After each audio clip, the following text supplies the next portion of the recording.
По всей стране дети рисуют Путина.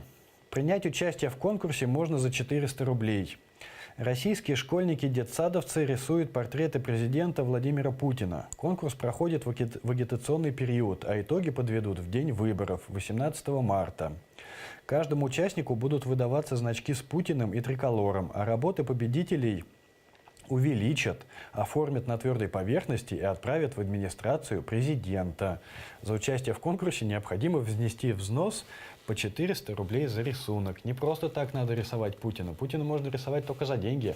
Это же, в общем-то, божество. А чтобы помолиться божеству, как мы знаем, в церковь нужно нести дары, пожертвования. Вот ровно то же самое происходит и здесь. Но вообще, конечно, на самом деле, это уголовное преступление, между прочим, даже по российскому законодательству, потому что втягивание детей в политику недопустимо, но здесь можно.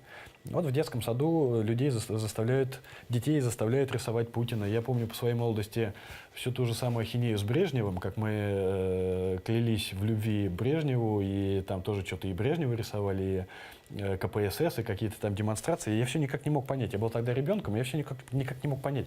А я-то вам зачем? Чего вам от меня-то надо? Вы такая большая страна. Зачем вам нужно, чтобы я рисовал эти рисунки и любил Брежнева? Вы что, без меня не обойдетесь? Ну, не обойдутся, гадят мозги детям с самого детства.